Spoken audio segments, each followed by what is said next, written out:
Hello, folks. Muro here. I wanted to do an introduction to this next episode that I'm going to be showing today. It is actually an episode that I did way back in the beginning, episode 4, about the stories that we tell.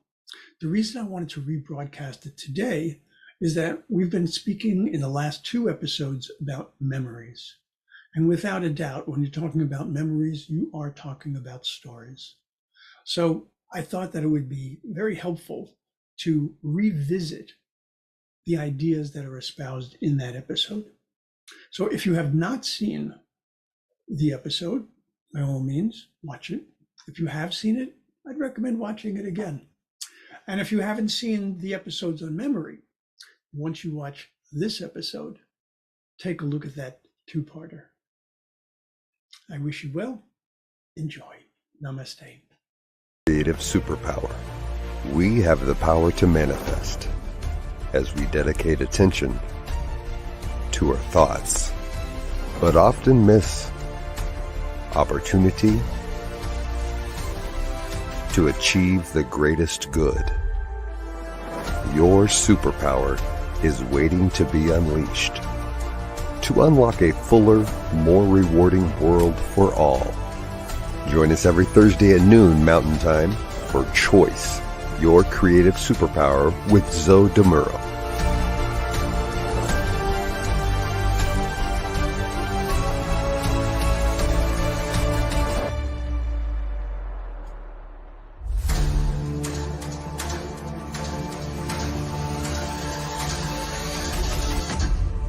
And now, here's Zoe.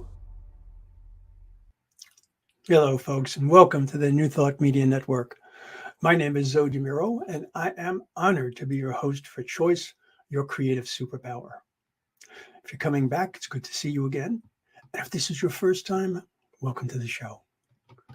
I'm a religious science practitioner at the Oakland Center for Spiritual Living in Northern California. I'm also a transformational coach. I assist people in living their lives as fully as possible. Today, in episode 4, we'll be exploring the relationship between choice and the stories that we tell. Now, clearly given the name of this show, we are all about creativity. And as you'd imagine, every story has some element of creativity. But when it's your story about yourself or your story about someone else, where does choice come into this picture? How much of a part does creativity play? Why do we choose the stories we tell? Why do we choose the stories we tell about ourselves, about others? How do we choose the stories we tell? So let's dive deep.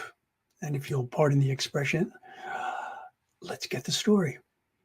Or don't pardon the expression, that was terrible. We are storytellers, we being humans, that is. And despite all that scientists who claim that storytelling is a strictly human activity, I am fairly certain that animals tell stories as well. I know in our household, our animals tell stories. Right now, my cat is sitting in another room, sequestered, so that she is not here on this call, and she is definitely telling a story.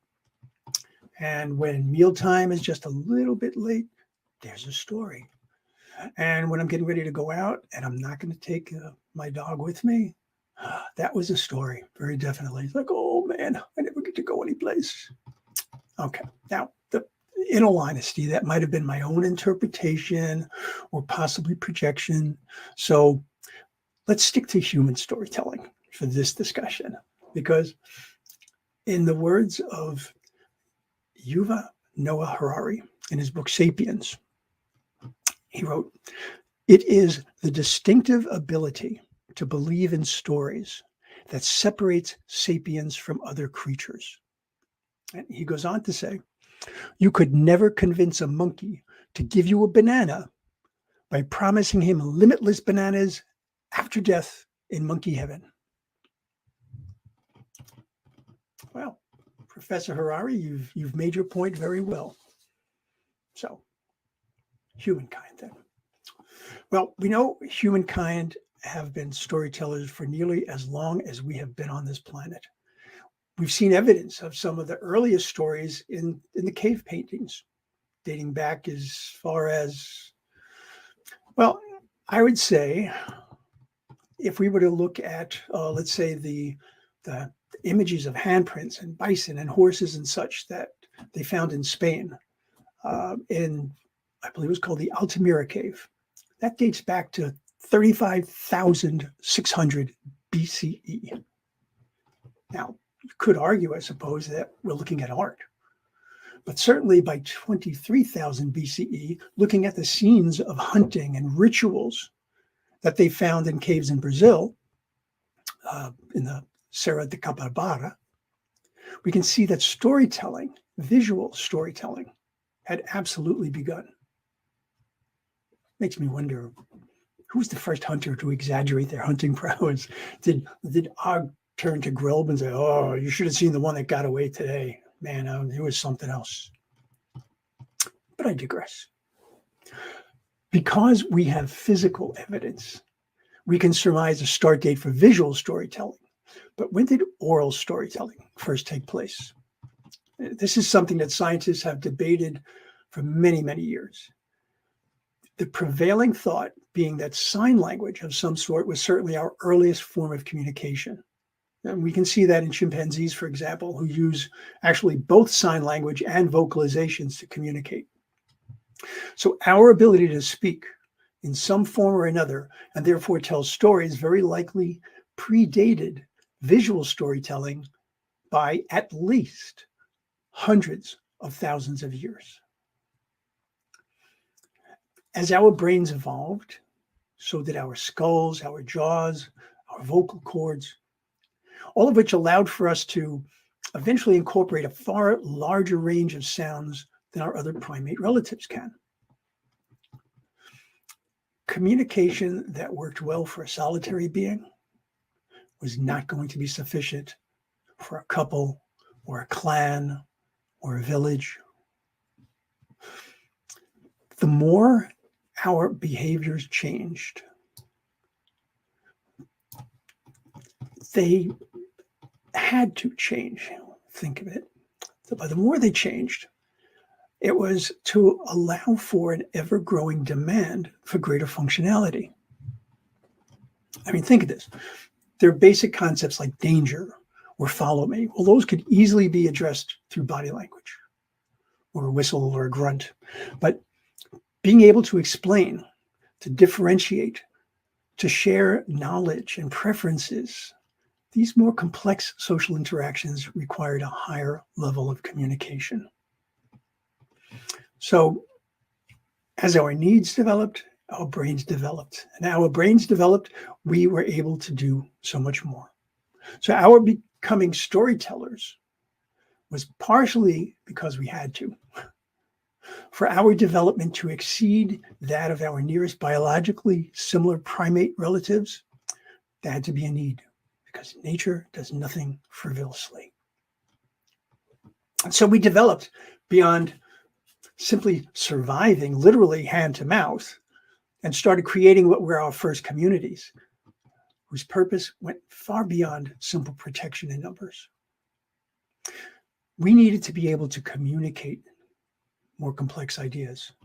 We needed to be able to work together, to make decisions, to share experiences, which would enable our community, whether that community was a very small one or a larger one, but we needed that to be able to continue to thrive. We also became aware of what we could call a world view, something that went far beyond the confines of our own personal existence. We wanted to understand our world. We wanted to explain to others about our world. We wanted to move beyond the what, the when, and the where. And we wanted to get to the how, and even more importantly, the why. And you see, it's the how and the why that brings an incredible richness to stories. It's what transforms them from a simple statement or a series of facts or observations. And it brings in the element of a narrative being a deliberate shaping of facts or observations that allow us to arrive at a particular conclusion or perspective, which the storyteller might or might not be aware of consciously. Now, this is where the heart of the matter in storytelling lies. It's in the narrative. We want others to understand our perspective, and we often want them to accept our perspective and to act accordingly, whether we realize it or not. It's the essence of discussion, of argument, of politics, of propaganda, of marketing, of social media. But it's just a normal part of our everyday life. If someone tells you about something that they find to be tragic, they want you to feel that sense of tragedy just as surely as they would want you to feel a sense of joy if something brought them joy. So we choose the words we'll use. We choose a feeling tone. We choose which details support our perspective, and we may very well choose to avoid other details which do not. In an earlier episode, we spoke about identity, how we identify ourselves. It's probably one of our most primary stories. When we choose to place a title in front of our name or exclude it, we're beginning a specific narrative, or at least we're establishing a point of reference. So if I introduce myself as Practitioner Zoe, that says one thing about me, although only those of you who know what a practitioner is. If I introduce myself as Reverend Zoe, which, technically I can, because I am an ordained marriage minister by virtue of an ordination from the AmericanMarriageMinisters.com. If I say Reverend Zoe, I've introduced a different perspective and perhaps even a different expectation. Someone says to you, hey, this is my neighbor, Sonia. That's not quite telling the same story as this is my friend, Sonia. And certainly not, this is my girlfriend, Sonia. If someone says, you wouldn't believe the horrible day I just had, you're now primed to hear about problems or issues of some sort. Then once you've heard about this horrible day, you might very well tell your own story about the individual who gave you that, based on whether you could feel at least some comparable level of horribleness, or you might choose to see the person as being overly sensitive or not taking responsibilities for themselves, and thereby creating a story about that. See, we are indeed storytellers. We are story interpreters. We are story judges. When we tell stories, we are making an enormous number of choices. Is this the story I want to tell? Is this the right time to tell this story? Is this the right audience for this story?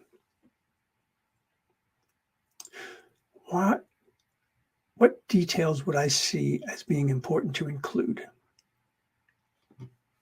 What details would be important to exclude? Remember, we're not just necessarily reciting facts and observations as we know them or we believe we know them. We're shaping a narrative.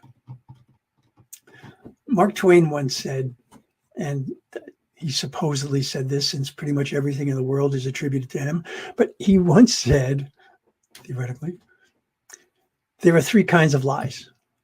There's lies, damned lies, and statistics. Well, statistics are facts, are they not? Such as, there are more than 7 billion people on this planet today. But statistics placed into a specific context or juxtaposed just right with other details can provide a narrative that becomes, at times, a bit or even a whole lot different from a recitation of facts. There are over 7 billion people on this planet, most of whom are, now you can fill in whatever blank you would like, and you can watch how you can build a different narrative.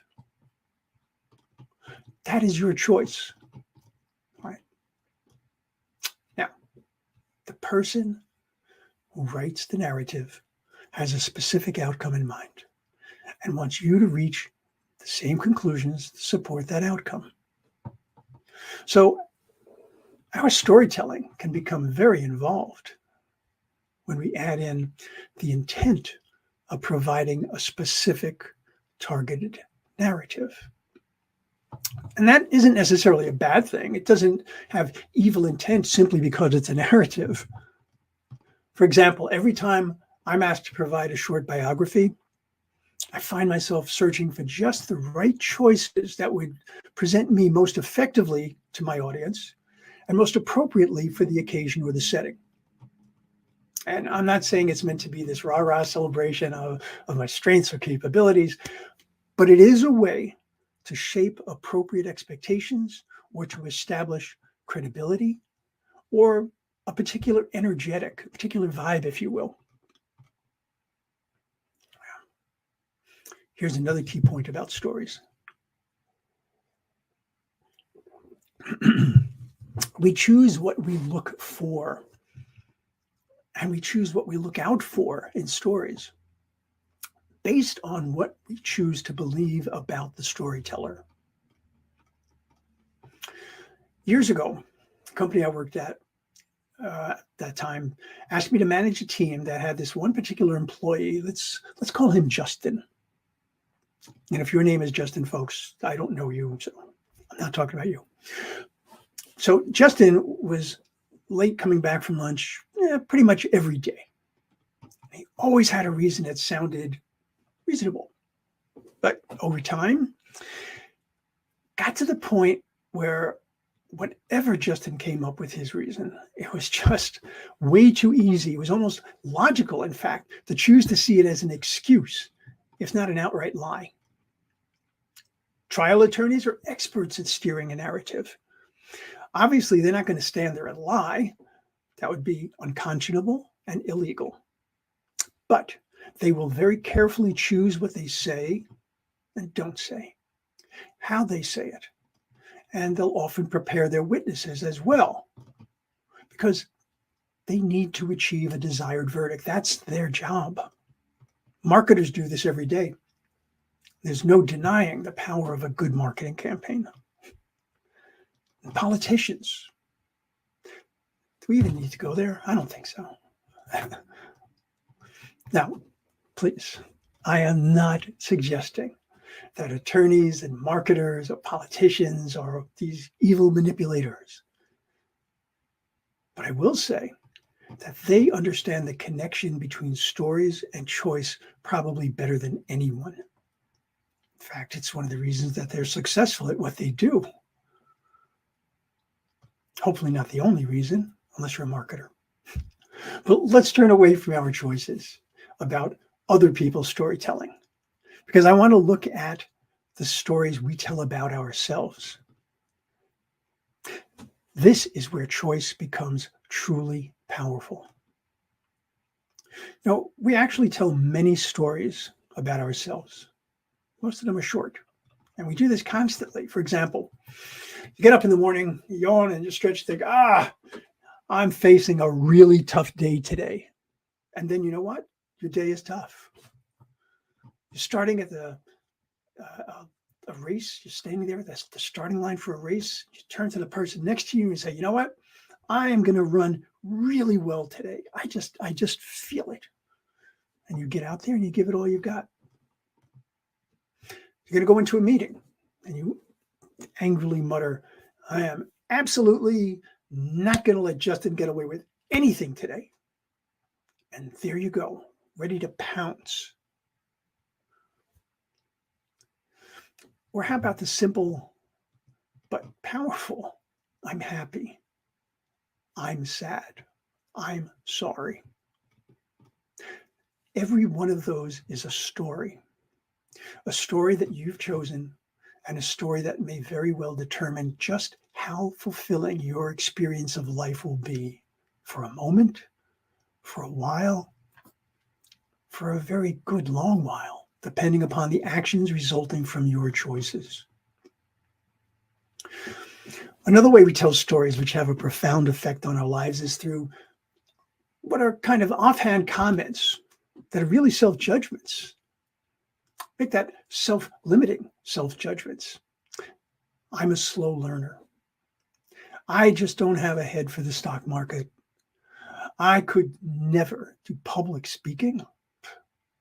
I will never be able to understand this principle. I've said all of those. I've believed all of those. I've been trapped by all of those because I chose rather, to let a closed mindset limit me and cast doubt on my ability to grow. I chose in that moment to tell a story of lack, of limitation, rather than one of abundance and possibility. The stories we have chosen to tell about ourselves, or about another person, or about our lives, or even the world itself, we sometimes forget that we've made up those stories. And we embed them, we ingrain them into our lives as facts. And as you know, our choices are most certainly affected by what we believe to be facts. When I was a boy, I remember hearing my mother telling people that my older sister was the wild one. My younger sister was just quite simply, she was a joy, a little princess. My brother was a problem, and I was a disappointment. You know what? We bought into those stories, and we all played those parts very well. Sadly, my older sister and my brother are gone now, and so I can't ask them for their take on all of this, which I would love to have known. But I can tell you that my younger sister and I eventually did learn to express our own creativity and write our own stories. Truth be told, my younger sister is a joy. What can I say? I love you, Annie. As for me, the one person who sees me as a disappointment, my toughest critic, at least the one person I'm certain does at times, it's got to be that goofy guy I see when I look in the mirror. He and I are starting to get along a lot better and a lot less judgy because we've got better stories now. Well, it's pretty clear that negative stories have a very profound effect on our lives. So what do we do about that? We often speak of our consciousness and how we have, how everything that we've heard and experienced and been told, all of that goes into this mix. And it includes the stories we have chosen to hold on to, regardless of their origin. So should we spend the day staring at our reflection and do this Stuart Smalley impression and saying, I'm good enough, I'm smart enough, and doggone it, people like me? Well, I suppose that wouldn't hurt, but I really had something different in mind. Now, we've established that we are creative beings, and we've established that the more we tell a given story, the more ingrained the story becomes in our identity, in our psyche. So why not take that creativity and start making better choices? Why not make choices that reflect our authentic self? Why not tell stories about others? Why not make choices that reflect their truth? Two values that I hold to be so important to me that they feel sacred, for want of a better word, are authenticity and integrity. Come to think of it, values like loving, compassionate, nurturing, supportive, these are also sacred. They are literally qualities that I would say are divine. Why wouldn't I want all of those qualities reflected in and shaping the stories I choose to tell about myself or about others? Now, yes, not every story is going to necessarily be particularly sweet or endearing, but I want every story I tell to reflect my authenticity and my integrity. Now, somewhere in my research, I came across a list of questions which are a great test for integrity and authenticity.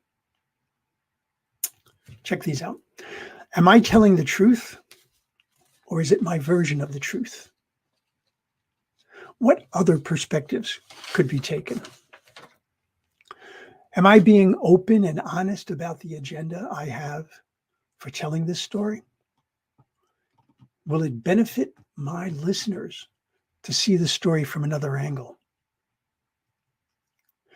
What details and information am I leaving out? And why?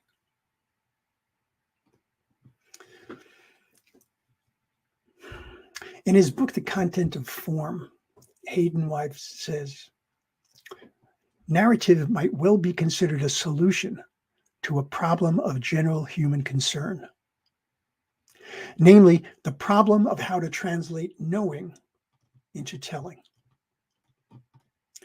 Folks, for my money, one of the most important pieces of knowledge, of knowing, yes, knowing is a better word because it's visceral. So one of the most important pieces of knowing that we have is that God, loving spirit, Gaia, is all there is. So why wouldn't I want the telling of that knowing to be clear and accessible? You know, no matter what story we're telling, there can be no story that we could ever choose that would bring us a greater feeling of fulfillment than to express our greatest, our most profound truth. We do that exactly each time we choose to pray affirmatively, each time we choose to use spiritual mind treatment. Because we literally started treatment by reminding ourselves of the truth of loving spirit. Then we express our unity with loving spirit. And therefore, how that truth is our truth as well. There can be no other. And then we express how it outpictures in our lives as we, in gratitude, release our word to the law of the one. Now, those are choices that tell the story of wholeness, completeness, and perfection.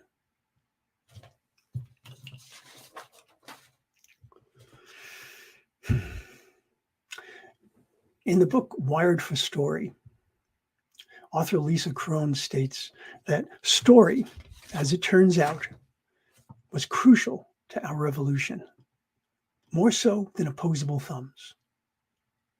Opposable thumbs let us hang on. Story told us what to hang on to. When our story veers towards fear, towards uncertainty, towards anger and loneliness, we choose to co-create a story that is undeniable, pure. All right. One in which we realize that we have the ability to save ourselves from ignorance, from falsehoods, from exclusion. And what could be better to hold on to than a deep and profound understanding of who and whose we are, and all that that knowing brings.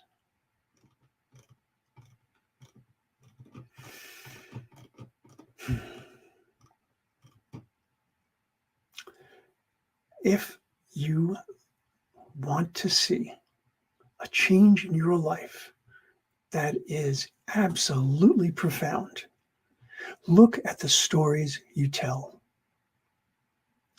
Look at the stories that you have told so consistently that it would be hard to deny them. Are they stories of lack, or are they stories of abundance? Are they stories that speak of fear, or are they stories that speak of your faith? Are they stories that impugn, or are they stories that celebrate? Now, of course, not every story you tell is going to be a sweet story, but you can ensure that every story that you tell is authentic, is true, and reflects your values. I'd love to hear how you're choosing your stories. So if you have an opportunity, you can email me at zodimuro@gmail.com and let me know How do you handle stories? What is it that's important to you? By the way, if there's a topic relating to choice that would you like to see me address in a future episode, by all means, let me know. Folks, I appreciate your spending time with me this week. But be sure to explore all that the New Thought Media has to offer. For example, today here at 12 noon Pacific time, that's 1 p.m. Mountain time, check out Finding the Joy in the Journey with practitioner and soon-to-be minister, the ever-insightful Gina Calvario-Krupka. Now, my time is running short, so I will simply say that I will see you again next week. And until we do, I hope that you choose wisely. I wish you much love and many, many blessings. Namaste.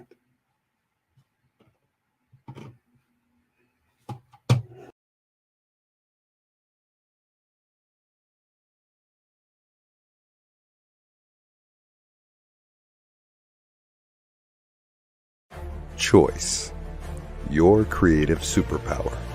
We have the power to manifest as we dedicate attention to our thoughts, but often miss opportunity to achieve the greatest good. Your superpower is waiting to be unleashed to unlock a fuller, more rewarding world for all. Join us every Thursday at noon Mountain Time for Choice, your creative superpower with Muro.